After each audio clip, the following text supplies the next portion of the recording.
किसी व्यक्ति ने मुझसे पूछा कि जब भगवान के लिए संपूर्ण पृथ्वी एक समान है तो केवल भारत में ही क्यों अवतार लेते हैं प्रभु? भगवान संपूर्ण सृष्टि की रचना करके समूहम सर्वभूतेषु सबके अंदर विराजमान, लेकिन भक्तों के हृदय में क्यों प्रकाशित हो जाते हैं? सबके हृदय में क्यों नहीं प्रकाशित होते हैं? तो सबके सकल जीव जन दीन दुखारी, सबके हृदय में भगवान है। सबके हृदय अछत विकारी, सकल जीव जग दीन दुखारी, वर्णन आया ना। लेकिन भक्तों के हृदय में भगवान प्रकाशित होते क्यों? क्योंकि उन्होंने अपने हृदय को भक्ति के द्वारा मार्जन करके, अविद्या का नाश करके भगवान को प्रकाशित कर लिया। ऐसे ही सर्वत्र ब्रह्म ऋषि विराजमान नहीं है।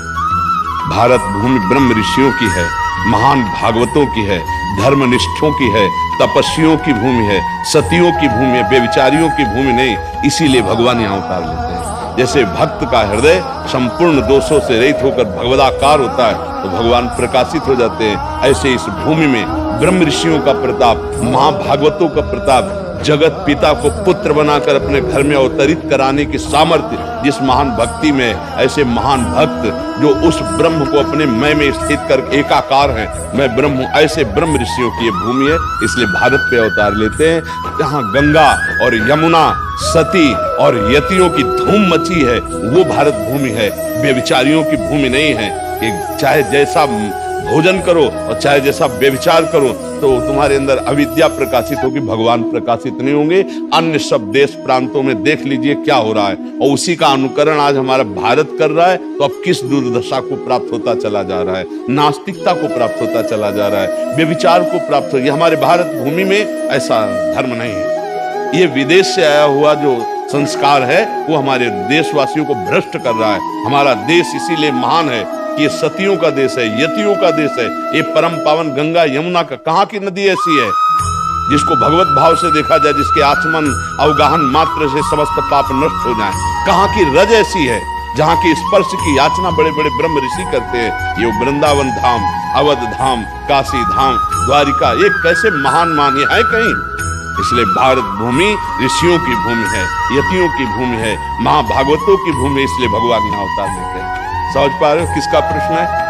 हाँ, समझ पा रहे हो आप? हाँ, ये आज जो हो रहा है हमारे भारत भूमि का लक्षण नहीं है। ये बाल अवस्था से लेकर व्यभिचार जो प्रारंभ हो जाता है, गर्लफ्रेंड बॉयफ्रेंड, ये लिव इन रिलेशन, ये गंदी बातें हमारे देश की नहीं है। ये हम दूसरे देशों का अनुकरण कर रहे हैं। दूसरे देश वाले हमारे देश का अनुकरण करना चाहते हैं।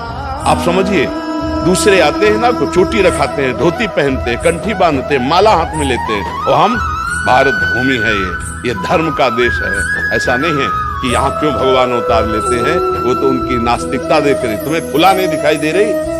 यहाँ की भूमि का प्रताप नहीं दिखाई दे रहा है? जहाँ की रज, जहाँ का जल, जहाँ की वायु महान पावन है। हमारे देश का जैसा कहाँ देश हो? अपने पातिव्रत धर्म से यमराज की भी बुद्धि को चकरा दिया। ऐसी सतियां अपने पातिव्रत धर्म से ब्रह्मा विष्णु महेश को 6-6 महीने का बालक बना दिया। ऐसी सतियां अपने यति धर्म से ब्रह्माकार वृत्ति, भगवदाकार वृत्ति, ये कहाँ मिलेगी आपको? स्वर्ग और नर्क से ज्यादा कहीं वर्णन नहीं है बाहर।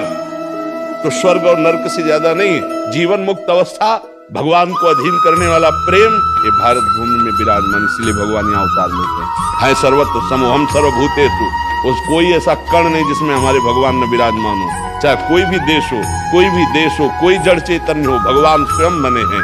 वासुदेवा स्वरमिति, सब कुछ वासुदेव ही है।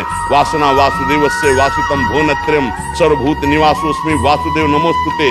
पर साधना और आराधना के द्वारा उनको प्रकट किया जाता है। ये साधना और आराधना से परम पावन भूमि भारत है। ये कोई साधारण नहीं है, ये कर्म क्षेत्र है, ये महान धर्म क्षेत्र है, ये प्रेम क्षेत्र है, ये ज्ञान क्षेत्र है। ऐसा कहीं आपको त्रिभुवन में नहीं मिलेगा, ब्रह्मलोक में भी ऐसा नहीं मिलेगा।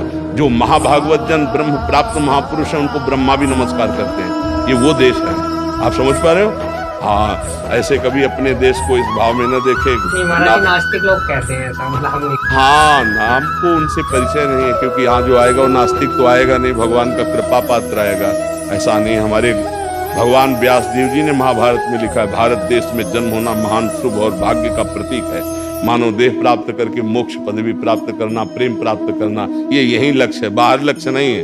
बार तो पशुता का ज्यादा प्रचार प्रसार है, पशुता ही पशुता।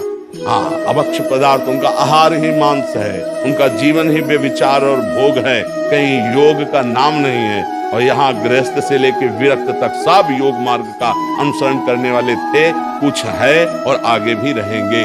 कुछ जो बाहरी हवा में आ चुके हैं, उनके वेशभूषा बदल गई, उनके आचरण बदल गए हैं। ना कौन सा ऐसा देश है जहाँ ब्रह्मचर्य जाना जाता हो? ब्रह्मचर्य किसे कहते हैं? सतीत्व जाना जाता हो, पातिव्रत धर्म जाना जाता हो, यतित्व। अगर कोई तुम्हें मिलेगा ना यति, तो यहीं का चेला होगा। ध्यान रखना, भारत का ही चेला होगा। अगर कोई तुम्हें यति दिखाई दे तो भारत का ही चेला होगा। दुर्भाग्य है कि अपने देश की महानता को न जानकर हम दूसरे का अनुसरण करते हैं। दूसरे का अनुसरण, हमारा देश जो है, हाँ, भगवान का परम पावन देश है। भगवान सर्वत्र हैं। अब आप विचार करके देखिए, भगवान सर्वत्र हैं, सब में हैं। आप यहाँ क्यों आए? जो हम में भगवान है वो आप में है, सब में। आप यहाँ क्यों आए? जैसे हम आपसे प्रश्न करें तो आप इसका उत्तर दे पाओगे? है? हाँ, तो इसीलिए समझ नहीं तो आप सीधे उत्तर दे सकते हो कि जो हम नहीं कर पाए वो आप कर लिए हो, इसलिए मैं आया हूँ आपसे मिलने। जहाँ मैं फिसल गया हूँ आप खड़े हो, इसलिए मिलने आया हूँ। जो करना चाहे वो आपने कर लिया, इसलिए आपके दर्शन करने आया हूँ। जो करना चाहे वो मैंने नहीं किया, इसलिए मुझे पश्चाताप हो, वही पुनः करना चाहता हूँ। साफ बात है। पांचभूत जो यहाँ है वो वहाँ है, अविनाशी जो यहाँ है वो वहाँ है। कोई इतना अंतर नहीं है, बस अंतर इतना है, आपने अंतर में फंस लिए, हम निरंतर में आ गए। अंतर रहित होकर उसका निरंतर चिंतन, उसी बात को समझने आए हो, देखने आए हो। समझ रहे हो ना? तो ऐसे ये भारत देश निरंतर भगवत स्पर्श से संपन्न है। कोई ऐसा कोना नहीं जहाँ भगवत प्रेमी महात्मा न रहता हो, भगवत बोध। आज भी भले दंभ और पाखंड का तांडव हो रहा है, लेकिन उनके बीच में सत्य तो विराजमान है ही। अगर सत्य नोट ना होता तो नकली नोट ना बनता। अगर नकली बना है तो उसका असली कहीं है, खोजो, असली प्राप्त हो जाएगा।